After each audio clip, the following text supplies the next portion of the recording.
pues vamos a mirar qué son, para qué sirven los sistemas electorales, qué es un poco lo que está de fondo en ellos, cuáles son, si se quiere, los elementos más importantes de ellos. En primer lugar, vamos a hacer una cosa en general de pedagogía electoral que nos importa mucho en este programa. Un segundo momento, vamos a hablar un poco de la historia reciente de los sistemas electorales en Colombia. Yo creo que es importante mirar cómo ha sido la evolución reciente de nuestro sistema electoral. Es decir, cómo se ha visto, sobre todo un poco desde el Frente Nacional para acá, de manera muy sucinta, pues porque tenemos realmente poco tiempo, y al final vamos a hablar de las reglas con las que vamos a jugar en estas elecciones del año 2022, las elecciones del 13 de marzo, que son elecciones, digamos, típicas de Congreso, pero que tienen dos ingredientes muy importantes. Digo típicas de Congreso porque se van a suplir las curules que el país tiene de representantes a la Cámara de Senadores, y porque vamos a tener otras dos elecciones allí, que son las elecciones para curules especiales de paz y unas consultas muy particulares de candidatos a la elección presidencial. Vamos a centrarnos mucho más en este programa en lo que es la elección regular de las curules, pero ahí yo creo que sería importante también al final hacer alguna mención al tema de las curules de paz, que hace parte de digamos, una novedad que tiene esta elección, y que hará pues que tengamos 16 representantes más a la Cámara. Ese es un poco el plan de ataque con Laura Alexander. Profesora Laura, un tema importante cuando hicimos la presentación tiene que ver justamente con su posición en Congreso Visible. Más que oportuno el tema de explicar el papel que cumple Congreso Visible frente a la conversación de hoy, y luego ingresamos en esos temas de estudio planteados para usted. Listo, buenísimo. No sé, ¿empiezo a responder o empezamos sí, con... Congreso Visible, ¿qué es? Ok. Congreso Visible es un programa que existe en el Departamento de Ciencia Política de la Universidad de los Andes desde el año 1998. Es decir, ya acumulamos 24 horas de historia en los cuales hemos recopilado, analizado, sistematizado toda la información que nos ofrecen las gacetas del Congreso sobre quiénes son los congresistas, de qué partidos son, cuáles son algunas de sus propiedades o características, y cuál es el desempeño legislativo y de control político que se da en el Congreso de la República. Es un observatorio que, como ya lo dije, sistematiza información sobre cada una de estas actividades, lo cual quiere decir que tenemos un cúmulo de datos muy rico para hacer análisis sobre el desempeño del Congreso como institución, pero también podemos estudiar el desempeño de los partidos políticos de manera individual, podemos estudiar el comportamiento de los congresistas, podemos saber quiénes son, quiénes han sido, quiénes repiten, quiénes son nuevos. Entonces es un sistema de información muy robusto, que además le provee al ciudadano de a pie información sobre quiénes son los actuales congresistas y qué está pasando hoy en el Congreso.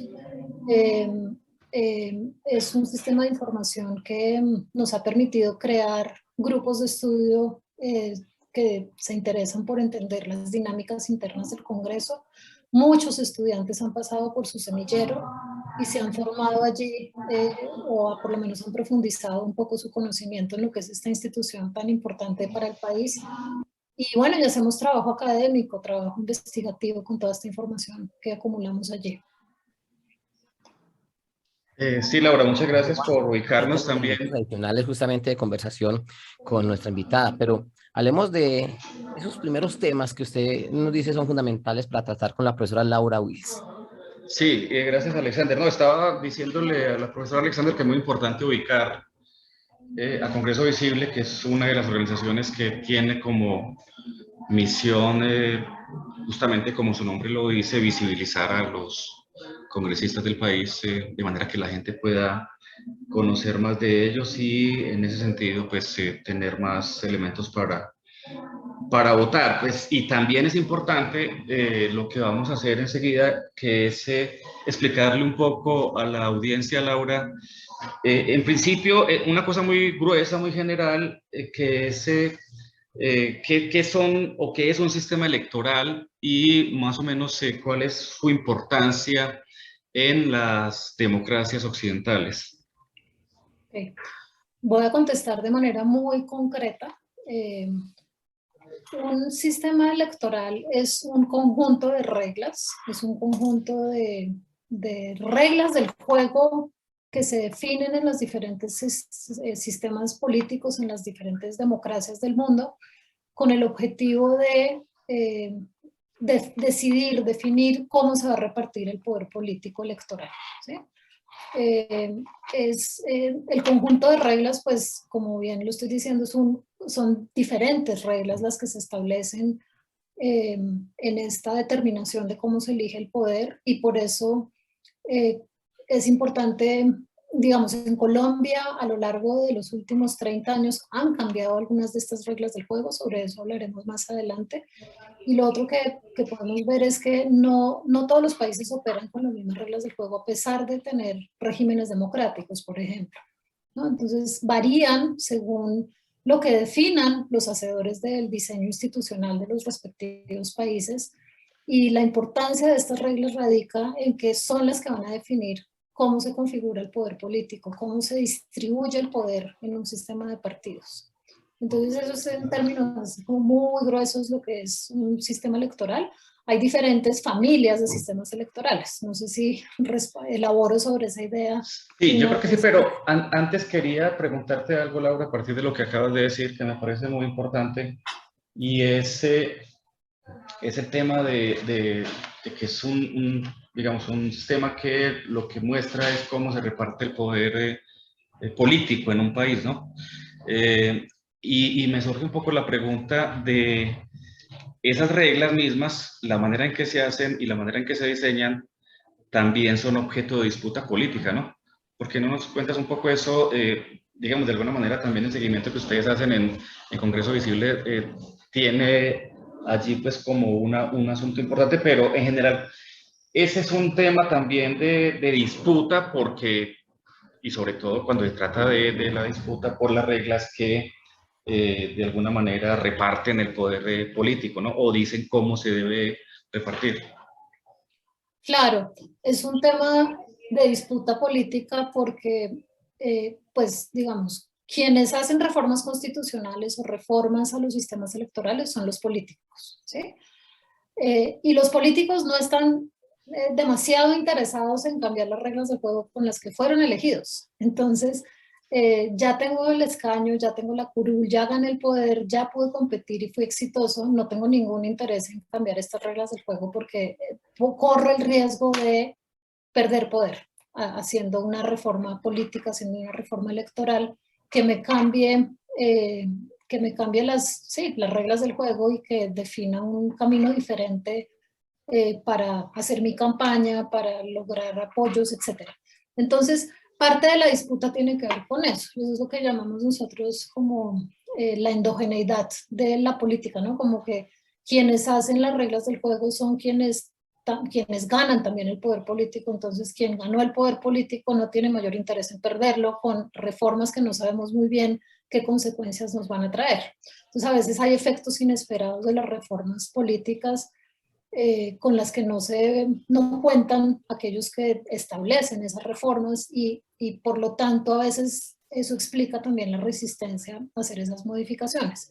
Claro, ustedes me dirían, bueno, pero hay quienes de pronto promueven reformas que podrían conducirlos a obtener mayor poder, ¿no? No estar pensando en que van a perder, sino en que van a ganar mayor poder político. Y en algunas ocasiones de las historias políticas de los diferentes países del mundo, se han logrado reformas que efectivamente han hecho eso, han hecho que algunos políticos que aceptan hacer reformas sacrifiquen un poco de poder para darle a otros actores que entran en los sistemas a participar en las competencias electorales, en las contiendas electorales, para no correr el riesgo de perderlo todo, ¿sí? Que es lo que pasó en América Latina a lo largo del siglo XX, cuando los países de la región empezaron a cambiar sistemas mayoritarios por sistemas de representación proporcional. Los sistemas mayoritarios tienen unas reglas en las cuales se establece que el que más votos saque, o el que más alto porcentaje de votos saque, se lo lleva todo, ¿sí? Que es lo que el que gana, gana todo, ¿no? El que gana, gana todo, que es un poco lo que pasa en la segunda vuelta presidencial en Colombia, que es un sistema mayoritario en el cual el que gana la mayoría de los votos ganó la presidencia. Eso ocurría antes en los parlamentos, en los cuerpos colegiados en América Latina, que había sistemas con fórmulas mayoritarias que le permitían a los partidos que más votos sacaban o mayor proporción de votos sacaban ganar toda la contienda. Y eso lo que hizo fue mantener en el poder a partidos muy poderosos durante las primeras décadas del siglo XX en América Latina, pero en el momento en el que empieza a cambiar el contexto político, en el momento en el que crece el electorado, hay nuevos ciudadanos que participan, hay nuevos partidos que se pueden formar, esos ganadores de mucho tiempo a partir de esas reglas mayoritarias empiezan a darse cuenta del riesgo que tienen de que en las siguientes elecciones gane un nuevo partido que defiende unos intereses más cercanos a esa nueva población que entra a votar. Entonces, cuando esos mismos políticos toman la decisión de cambiar la regla del juego de la elección, de sistemas mayoritarios pasar a sistemas de representación proporcional para conservar al menos una porción del poder, ¿no? Sabiendo que ya probablemente no lo van a ganar todo, pero que sí van a poder ganar una porción del poder proporcional a la cantidad de votos que sacan. Entonces ahí es cuando hay ese cambio, y ese cambio se da en todos los países de América Latina a lo largo del siglo XX. El primer país que adopta un sistema de representación proporcional, curiosamente, es Cuba, y ya después, poco a poco, a lo largo de todo el siglo, los diferentes países de la región empiezan a adoptar ese sistema. Colombia lo adopta, creo que en la década de los 30, si no estoy mal. Lo empieza a pensar cerca del inicio del siglo XX y ya definitivamente se aprueba más o menos en la tercera década del siglo. Y ese es el sistema que rige actualmente casi todos los sistemas democráticos de la región latinoamericana. Hay algunas excepciones, hay algunos países que no hicieron el cambio tan radical, que se quedaron como en sistemas mixtos, como se llama, donde se combinan elementos de los dos mundos, elementos del mundo del sistema electoral mayoritario con el mundo de la representación proporcional. Pero eso responde un poquito a la pregunta de cuando los políticos, que son los que diseñan las reglas del juego, conceden poder político a otros o toman la decisión de cambiar las reglas del juego. Este es un ejemplo perfecto para decir, en momentos en los que vieron arriesgar su poder, tomaron la decisión de concederle poder a otros con garantías para mantener un poco de poder, por lo menos, del que tenían antes. ¿Fue clara con la explicación? Sí, mucho, yo creo que sí. No sé si Alexander tiene alguna duda de esta parte.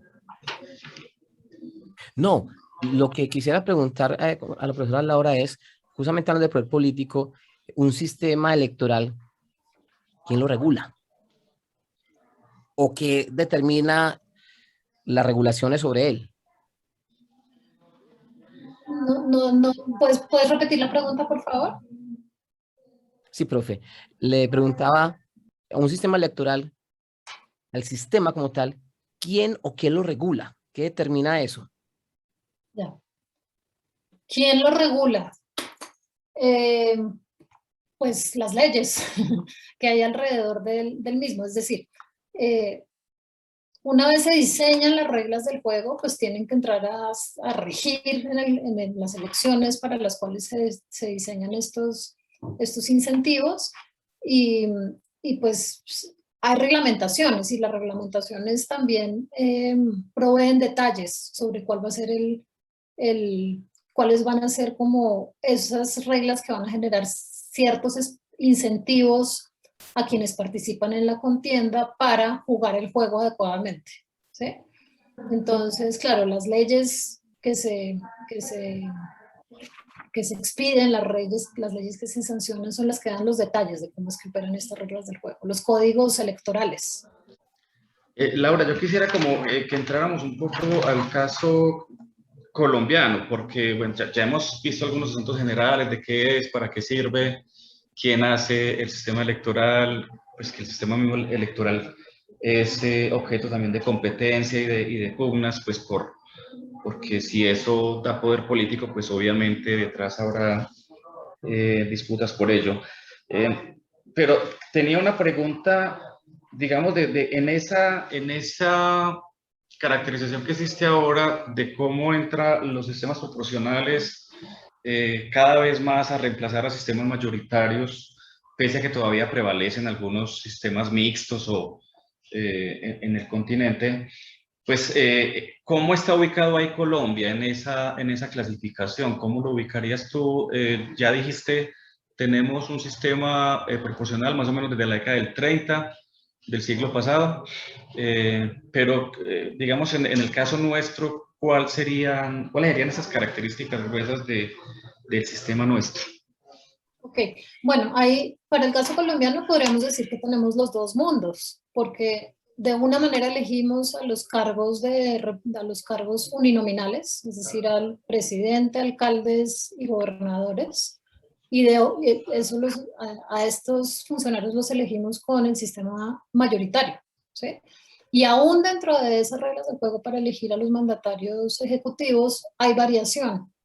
En el caso de la presidencia de la República, ustedes saben, se elige el presidente de la República en una segunda vuelta electoral cuando en la primera no alcanza la mayoría de los votos. Pero en las elecciones a gobernadores y alcaldes solamente hay una vuelta. Entonces ahí hay una variación en la regla del juego del sistema mayoritario para elegir el Poder Ejecutivo. Entonces, por un lado tenemos eso. Y por el otro lado tenemos las contiendas a los cargos de elección de las asambleas legislativas, que son la asamblea departamental, tenemos los consejos municipales y tenemos el Congreso de la República. Estas tres instituciones son los cuerpos colegiados plurinominales, que es donde más se elige más de un político, y se eligen con la fórmula de representación proporcional. Entonces, la primera respuesta es esa. Tenemos los dos mundos y dependiendo de la elección que estemos observando, se ponen en funcionamiento unas reglas y se ponen en funcionamiento las otras, ¿sí? Ahora, ¿qué pasa con los cuerpos colegiados? Entonces elegimos, como ya lo dije, consejos, asambleas departamentales y Congreso de la República con la fórmula de representación proporcional. La fórmula de representación proporcional, así crudamente, lo que pretende hacer es repartir, como su nombre lo dice, proporcionalmente el poder entre quienes compiten en la contienda, entre quienes logran pasar un umbral. En Colombia hay un umbral, en otros países no existe el umbral. Acá ese es uno de los elementos de las reglas del juego. El umbral acá para poder entrar en la competencia del Senado es del 3% de los votos válidos. En la Cámara de Representantes es diferente, es un poco más complejo de explicar, pero digamos que esa es otra de las reglas. Entonces, en Colombia lo que pasa con la representación proporcional es que no es tan proporcional como en teoría debería ser. Hay un sistema mixto como tú has explicado, ¿no? Eh, Un sistema mixto que está dado más por los cargos de corte uninominal y los cargos plurinominales, los cargos de, digamos, de asambleas, como tú las has llamado. Sí, pero digamos, en el mundo del sistema proporcional, que son las asambleas legislativas, los cuerpos plurinominales, lo que estoy diciendo es que la fórmula con la cual se establece, la fórmula matemática con la cual se establece cómo se van a asignar los cargos, termina por afectar un poquito la proporcionalidad, ¿sí? Entonces, en realidad no son tan proporcionales, no es tan proporcional la distribución del poder político, es decir, no significa que el partido que obtiene el 30% de los votos va a obtener el 30% de las curules. Eso se transforma en otro porcentaje, puede ser más alto o puede ser más bajo. Y eso va a depender de muchos factores, va a depender de de cuál es el umbral, va a depender de cuántos partidos están compitiendo, va a depender de otra cantidad de variables que afectan de alguna manera esa repartición. Actualmente, el y de la sistema... fórmula, ¿no? Sobre Claro, y todo de la fórmula. de la fórmula hacia allá iba, porque actualmente la fórmula, que es la de la cifra repartidora, que es una fórmula que se implementó en el 2003 con la reforma que se hizo ese año, es más proporcional que la fórmula que teníamos antes. La fórmula que teníamos antes, que era la fórmula de Hunt, que no me acuerdo cómo es la otra forma en la que se dice. Es Esa una era fórmula, la de cociente y residuo, la que teníamos antes, ¿no? Sí. exacto. La de cociente y residuo era una fórmula que generaba una desproporcionalidad tremenda. Entonces, no se convertía en realidad ese principio que establece el sistema de representación proporcional, porque terminaban ganando el poder los partidos sin entrar a, mejor dicho, terminaban ganando mucho más o mucho menos poder del que supuestamente deberían haber obtenido dado los resultados electorales que tuvieron. Entonces, se han hecho esfuerzos por tratar de lograr que el sistema sea más proporcional, pero por diferentes factores o otras variables que están externas, otras variables externas, vemos que todavía no es puramente proporcional, ¿no? Como que todavía hay como algunos defectos en esa repartición de escaños, a pesar de que es mucho mejor que la anterior. Profesora, y también al profesor Juan Carlos, un ejemplo puesto en números. Por ejemplo, un ciudadano que hasta ahora nos escuche, ¿cuántos votos necesita para ser representante a la Cámara o cuántos votos necesita para ser senador bajo este ejemplo? ¿Tengo que sacar un mínimo de tantos o ese tema de la cifra repartidora podría ser que, hombre, tenía un estimado de votos, no los alcancé, pero mi cabeza de lista hizo X o los votos por el logo del partido me ayudaron y finalmente, aunque no conseguí los votos que quería, finalmente obtuve la curul? ¿Nos pueden más o menos ubicar un ejemplo que nos hable de ese tema de la cifra repartidora que ustedes acaban de explicar en lo teórico? Pues que es en radio, eso acá es un poco más difícil, pero si quieres yo empiezo y luego tú sigues, Laura. Lo primero, Alexander, es que, como decía ahora Laura, el sistema electoral nuestro establece un umbral, pues que es del 3% en este momento para Senado, pues que es como el más sencillo de explicar. El 3% de los votos válidos al Senado, quien saque esa cifra empieza a jugar por las curules, ¿no? Eso es lo primero. Si no hay eso, no hay nada. Si no hay eso, no tiene acceso a curules. Y después hay un tema, pues, digamos, de que el partido desaparece porque se le quita ¿cómo se llama eso, Laura? La personería La jurídica. personería jurídica, exactamente. Entonces, ese es el primer paso, ¿no? Tener alcanzar ese umbral. El cálculo ahora en las próximas elecciones es que un partido debe sacar alrededor de, ¿cuántos, Laura? 400.000 votos, más o menos. Algo así, cerca de los 500.000, fue lo que escuché el otro Cerca de día. 500.000 votos, que es mucho, pero que obviamente hay partidos que alcanzan eso y mucho más, ¿no? Entonces, dependiendo un poco de eso, ya sí le dejo la parte más difícil de explicar a Laura.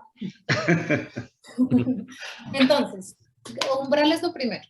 Sí. Después tenemos la cantidad de escaños que se van a repartir, ¿sí? Entonces, en el Senado de la República, el tamaño del Senado de la República actualmente es de 107 senadores, pero solamente 100 se eligen en la circunscripción nacional, ¿sí?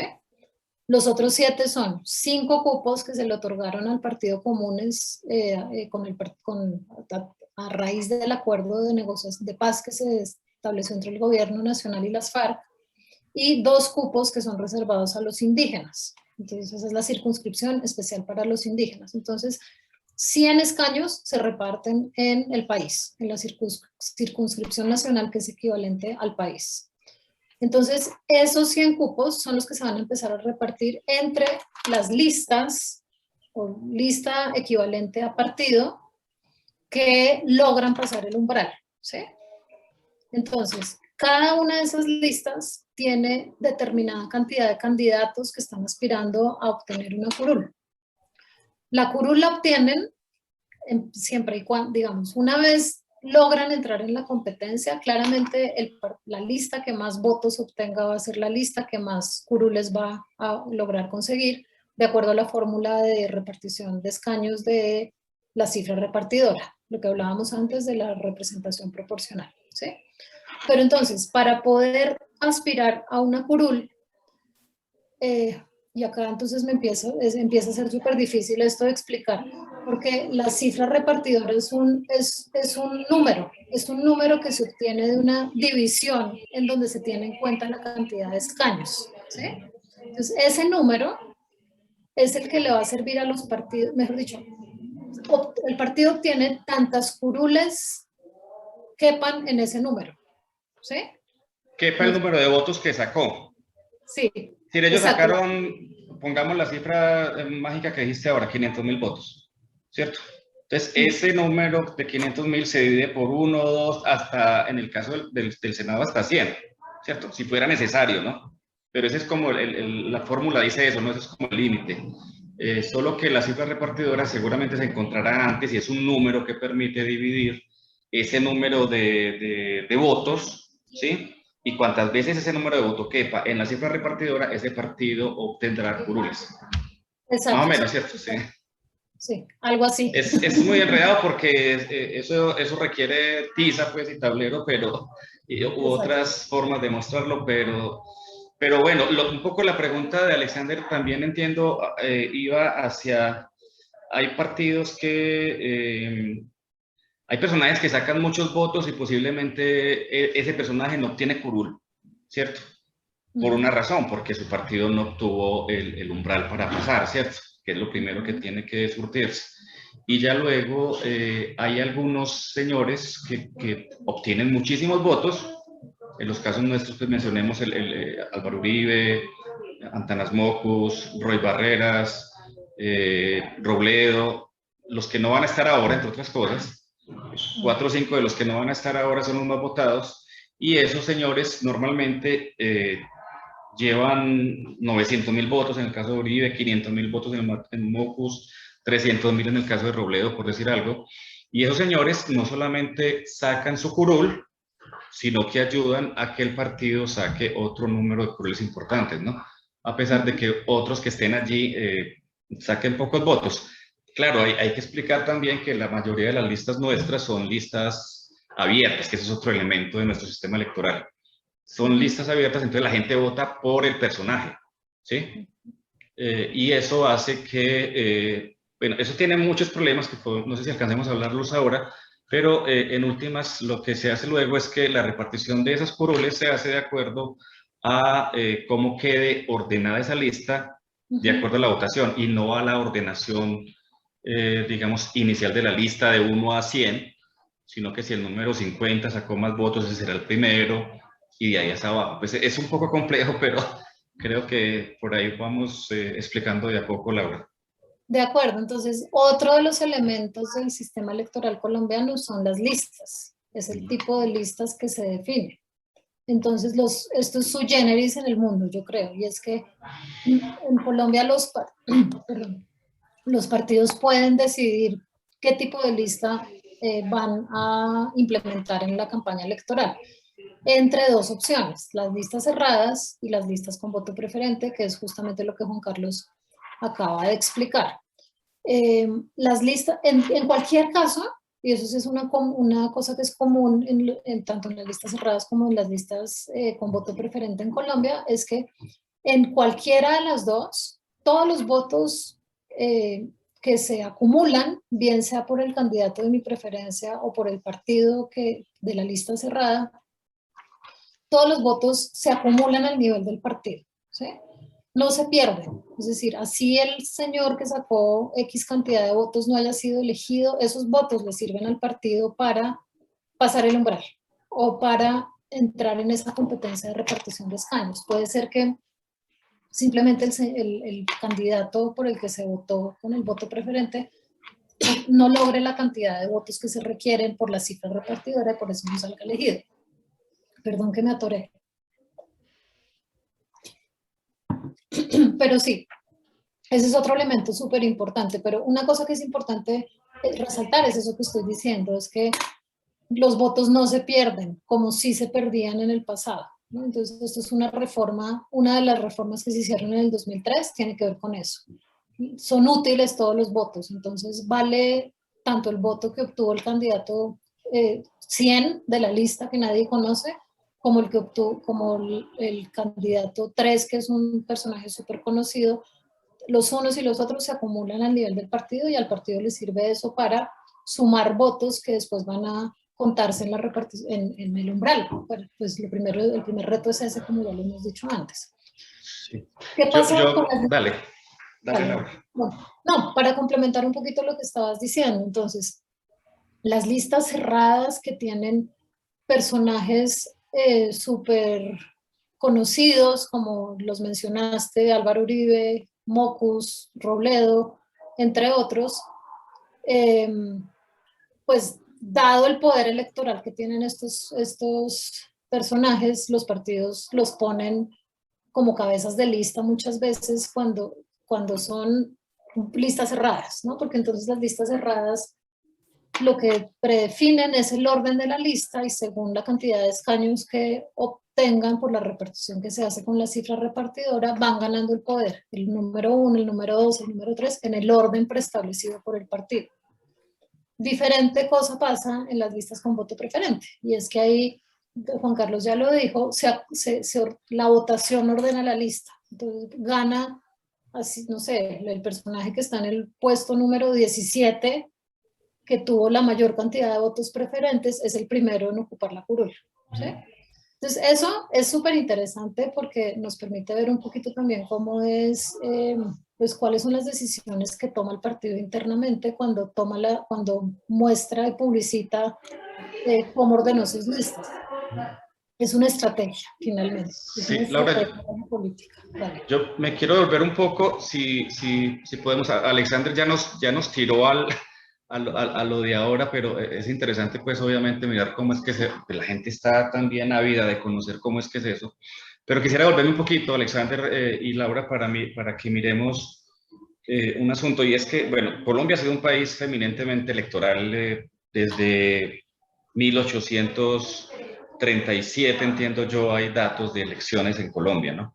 Es decir, hay elecciones antes que haya partidos políticos incluso en el país, y eso ha sido una constante pues un poco de nuestro sistema político. Pero digamos que ha habido cambios importantes en eso. Pues el primero que tú mencionas es ese paso de un sistema mayoritario a uno proporcional, todavía no tan proporcional como tú lo explicabas, todavía un poco cercano pues a cierto desperdicio de votos sobre todo, pero también a poca proporcionalidad. Pero hemos tenido tres momentos muy, muy importantes en este ciclo que pasó y hasta ahora, ¿no? El tema del Frente Nacional, eso marcó un hito importante en nuestro país en términos de lo que algunos llaman el cierre del sistema de partidos, pues eso ha tenido muchas lecturas, pero digamos que muchos lo han llamado de esa manera. Luego en el 90, desde el 88 hasta el 91, tuvimos reformas muy importantes que tendían más a la apertura del sistema y a la flexibilización de las normas electorales.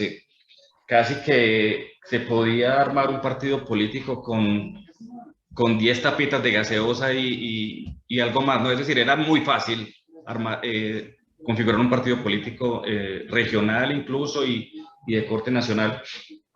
Y luego, digamos, lo que ha pasado en 2003, 2009, 2011, con las reformas de esos años y con la ley de 2011, que tiende, según algunos, a organizar un poco más el sistema de partidos, a estabilizar el sistema, pero también a, digamos, disciplinar esos partidos, cosa que ha sido también una constante de esos intentos por lo menos desde la década del 90.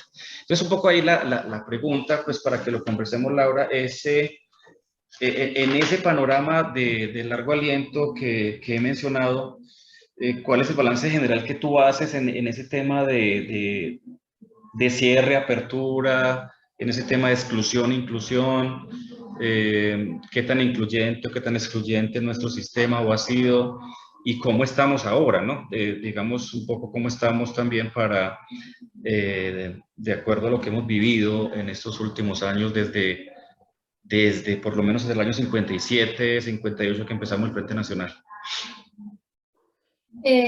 Pues yo creo que la respuesta no es simple, para nada, y no puede ser una respuesta categórica de pasamos del cerramiento a la apertura o pasamos de un sistema bipartidista a uno multipartidista.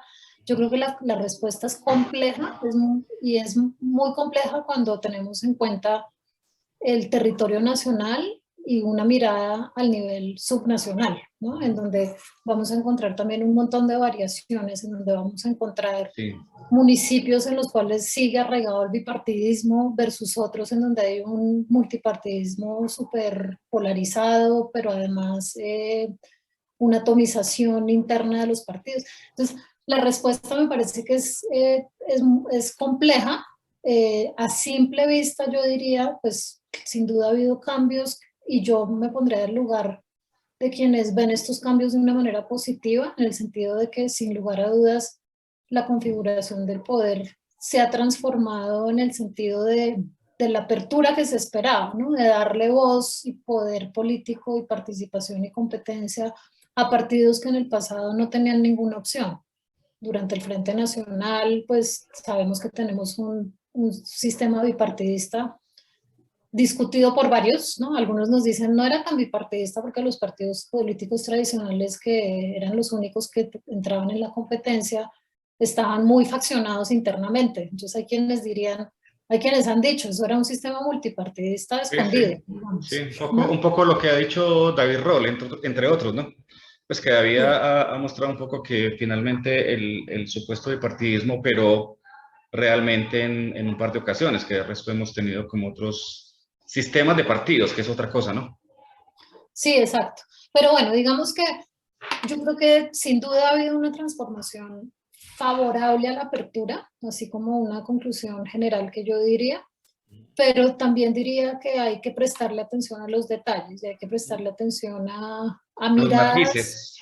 A miradas que no se fijan solamente en el promedio nacional de lo que observamos, sino a miradas que van a desmenuzar un poquito eso que pasa en ese promedio y captar diferentes dinámicas que se dan en diferentes territorios que tienen diferentes condiciones, diferentes características que van a influir sobre la política electoral, ¿no? Entonces, sabemos que ha habido a lo largo de nuestro conflicto armado municipios en los cuales los pobladores o bien no van a votar porque no pueden, porque los amenazan, porque tienen miedo, porque no hay condiciones para eso, o van a votar obligados. Entonces, eso es un aspecto de la competencia que hay que entrar a mirar.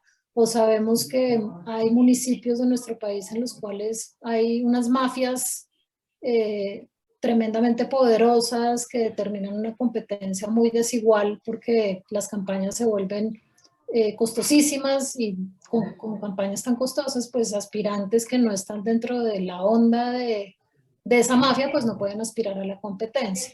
Sí, o les toca buscar recursos por doquier, ¿no? Claro, también. O hay municipios tremendamente clientelares, entonces ahí también la competencia se vuelve muy desigual. Pero también hablemos de municipios en los que se han dado procesos muy positivos en favor del régimen. Y es que efectivamente también hay aquellos en los cuales hay una competencia justa y libre, en donde se forman nuevas alternativas que no necesariamente son pues las maquinarias electoreras y a veces corruptas que conocemos, sino que tienen organizaciones distintas. Entonces yo creo que este país es muy complejo y este país hay que verlo con esa complejidad que nos proporcionan los datos que a veces no vemos bien. Sí, exacto. Me parece muy interesante lo que dices porque, claro, hay muchos matices, muchos grises, entre esas categorías en la que se ha leído un poco también nuestro sistema electoral. Creo que tienen razón en que hay que hacer, eso nos daría para un ciclo radial completo, ¿no? O para un curso completo seguramente, porque hay muchas cosas como de esos detalles que estás mencionando y seguramente de otros, ¿no? Ya Alexander me estaba haciendo señas de que tenemos poco tiempo. Entonces yo quiero como centrarme ahora en lo que va a pasar este 13 de marzo, Laura, si me permiten. ¿Con qué nos vamos a encontrar el 13 de marzo en términos de eso que hemos hablado en teoría, en términos generales, en el caso de Colombia? Lo que va a pasar el 13 de marzo es que la gente tiene que saber qué es lo más importante que tiene que saber la gente sobre esas elecciones del 13 de marzo, Laura. Pues yo diría que son elecciones muy importantes, pues es lo principal, ¿no? Como ojalá la gente salga a votar. En este país hay un gran abstencionismo, cerca del 50% de la gente se abstiene de votar eh, por diferentes razones. No voy a hacer una explicación al respecto ahorita, pero son unas elecciones muy importantes. Vamos a elegir presidente que va a definir el rumbo de los próximos 4 años y vamos a elegir representantes a la Cámara y senadores de la República que también van a definir el destino del país durante los próximos 4 años. Está compleja la elección, pues porque hay muchos actores, tanto para las elecciones presidenciales como para las elecciones legislativas. Y además hay actores que son muy complejos, porque estamos encontrándonos en estas elecciones no solamente con partidos políticos que presentan a sus candidatos, sino con coaliciones interpartidarias o coaliciones que no necesariamente son partidarias, ¿no? Sino son de personas, como lo que estamos viendo en la contienda electoral para la presidencia. Y en el Congreso estamos viendo coaliciones que son la agregación de diferentes partidos que decidieron unirse, bien sea por cuestiones estratégicas con el objetivo de lograr pasar el umbral, partidos muy chiquitos que se unen a partidos más grandes, o bien sea por cercanía programática. Entonces, ahí estamos viendo complejidades que antes no habíamos visto tan recurrentemente. Ya habíamos visto la formación de coaliciones en el pasado, tanto para legislativas como para presidenciales, pero esta vez más que nunca. No sé si ustedes tienen esa misma Sí, sensación. ese es el fenómeno de estas elecciones, sin duda. Sí. Las coaliciones que en el caso de las elecciones al Senado y Cámara es una figura relativamente nueva, ¿no? Pues reciente, digo, digamos, en términos legales solamente se puede desde el año 2018 para acá. Exacto. En esas elecciones, ¿no? Y en las otras sí hace rato que estamos viendo que un candidato de un partido solo difícilmente llega a la alcaldía de una ciudad grande o a la presidencia de la República incluso, ¿no? Exacto, y ahí veíamos vallas con diferentes logos para la elección de los alcaldes y los gobernadores y los presidentes. Actualmente estamos viendo esas vallas también para la elección del Congreso de la República, lo cual, no sé, vamos a ver cómo nos va, porque eso también puede generar mucha confusión en el electorado, que no sabe por quién votar, porque no sabe dónde está el candidato de su partido, en cuál coalición se presenta. Entonces, eso es un fenómeno que va a ser interesante analizarlo y estudiarlo cuando tengamos los resultados. Definimos en estas elecciones también otras cosas nuevas. Entonces, las curules para la paz, las 16 curules de las circunscripciones de paz, pues que le dan el espacio a las víctimas que se estableció en el acuerdo de paz del 2016. Entonces, por primera vez va a ocurrir eso. Eso va a aumentar el tamaño del Congreso, pero va a tener la representación de estos territorios que es importante para cumplir con ese punto del acuerdo. Va a ser una elección en la cual vuelve a tener escaños asegurados el Partido de Comunes, que es el partido que se derivó de las FARC, y veremos cómo le va también en la competencia ese partido que también va a aspirar a aumentar el caudal electoral para ver si logra más escaños. Difícil, la vez pasada. Claro, ya la próxima les va a tocar competir por curules. La próxima les va a tocar decidir cuál estrategia van a aplicar, si se unen o no a ciertos partidos. Una cosa muy interesante que, respondiendo un poco, complementando un poco la respuesta anterior, es la importancia política y de poder político que ha ganado la izquierda en este país. Eso me parece que es importante resaltarlo, que es un espacio que se ha ganado con muchas luchas, y pues eso es bienvenido en una democracia. Entonces eso me parece que es un fenómeno interesante. Claro, la izquierda ha venido ganando poder desde inicios de los 2000, con alcaldes que ganaron poder político local, después con los partidos que se fueron constituyendo, a pesar de los problemas internos que puedan tener de fragmentación, pues ahí están, y con los nuevos partidos que se han creado o la personería jurídica recuperada de la Unión Patriótica. Entonces yo creo que ese fenómeno es interesante.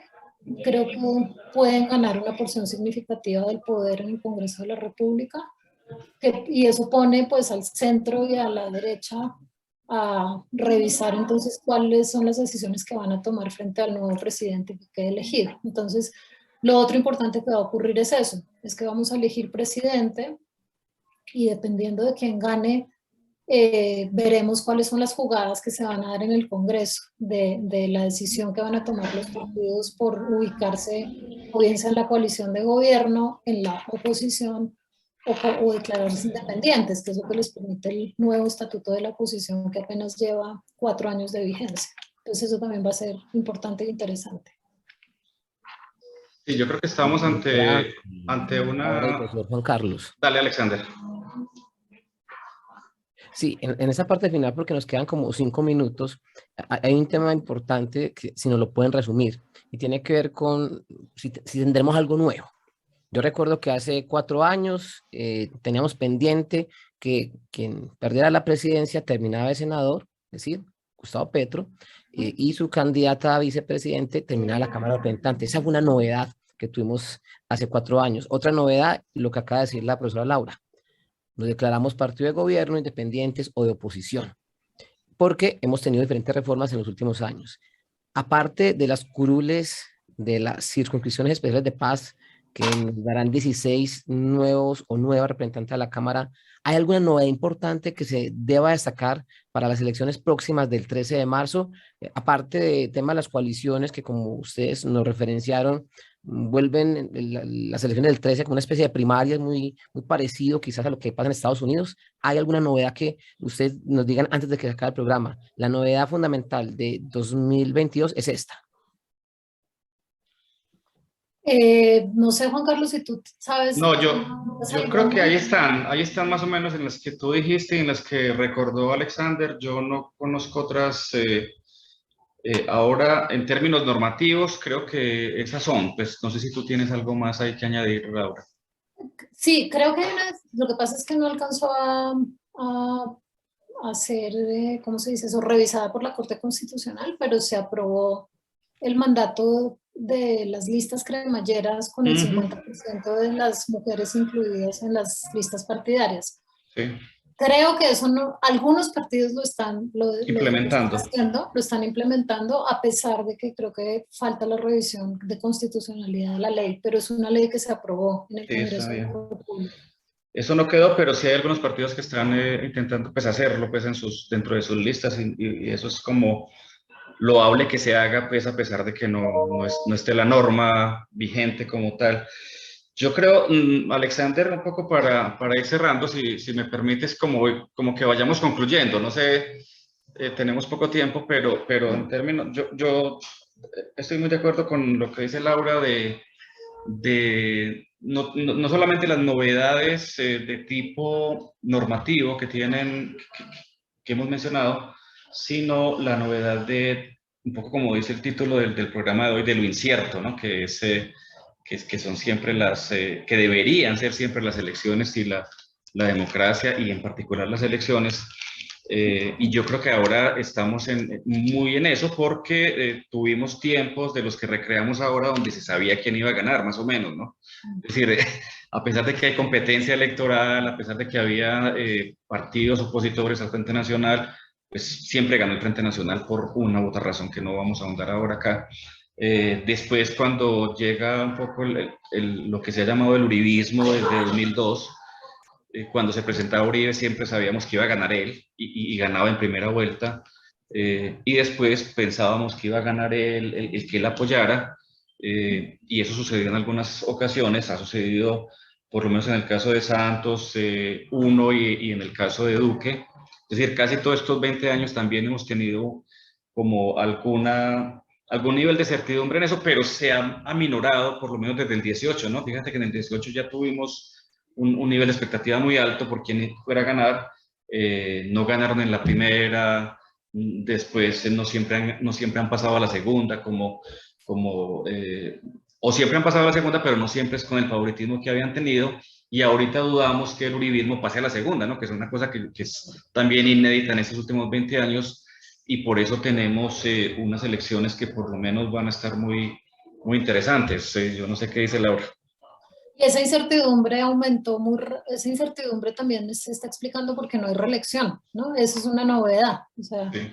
la reelección que hubo hace 4 años se eligió a Duque, antes Santos fue reelecto, Uribe fue reelecto, entonces esa es la ley cambió, pues se hizo una reforma constitucional, no hay reelección y eso produce incertidumbre, ¿no? Claro. Si hubiera reelección, de pronto ya sabríamos cuál iba a ser el resultado, porque pues de pronto podría ser reelecto Duque a pesar de su impopularidad porque tiene la maquinaria para lograr eso.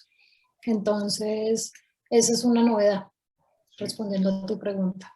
Y un poco lo que diría para cerrar, que estas elecciones yo creo que pueden y van a ser de todo menos aburridas, ¿no? Yo creo que tenemos mucho que hacer los que trabajamos en ellas, y también la gente creo que por ese nivel también de incertidumbre está muy a la expectativa, el tema está pegado en todos lados. Yo creo que un poco el problema es que acá se centra mucho la discusión en las presidenciales, y por eso digamos que también el sentido de estos programas es, bueno, también hay una elección el 13 de marzo importante, donde se juega parte del poder político, como tú lo has dicho hasta ahora. Pues de ahí radica también un poco la importancia, Laura y Alexandra. Claro, sí. Sí, las presidenciales siempre ocupan más espacio en los medios de comunicación y las legislativas son tan importantes como ellas, porque como las presidenciales, sin Congreso el presidente no puede gobernar. Entonces, de ahí la importancia de votar conscientemente por los candidatos de las listas. Son más de 2000 candidatos, eso es un jurgo de gente, pero bueno, las listas nos dan pistas también sobre los programas de gobierno, las ideologías, etcétera, y por ahí el votante se puede ir guiando un poco para decidir por quién va a votar. Y esa es justamente la apuesta con esta serie de programas desde la pedagogía y el análisis. La semana pasada justamente hicimos cuentas con el profe Juan Carlos, casi que en promedio una de cada 10 personas que se presente a estas corporaciones, sumado Senado, Cámara de Representantes, discusiones especiales de paz, más las especiales que existen como indígenas, afrodescendientes, suman más de 2000, como dijo la profe, la cuenta es larga, pero hicimos las cuentas. Son casi 3000, son 2900 y algo, sí. Significa que será uno de cada 10, con lo cual obviamente el panorama es bastante amplio. Profesora Laura, creo que podríamos quedarnos con usted para un par de capítulos más frente a este tema, pero obviamente el tiempo siempre, pues en la radio nos conduce a darle cierre a nuestros programas. Por lo pronto, desde la emisora cultural Universidad de Antioquia, desde el Instituto de Estudios Políticos, le agradecemos su presencia, y a nuestros oyentes les decimos que justamente este espacio queda albergado en redes sociales para que continúe como elemento pedagógico con relación a lo que significa este proceso electoral. Muchas gracias por acompañarnos. Muchas gracias a ustedes por la invitación, y por acá volveré cuando me vuelvan a invitar. Y así será. Y luego, Juan Carlos, usted continúa con nosotros, profe, nuestro coordinador académico. Muchas gracias, y tendremos ya próximamente un nuevo capítulo pensando en las elecciones 2022. Hasta pronto.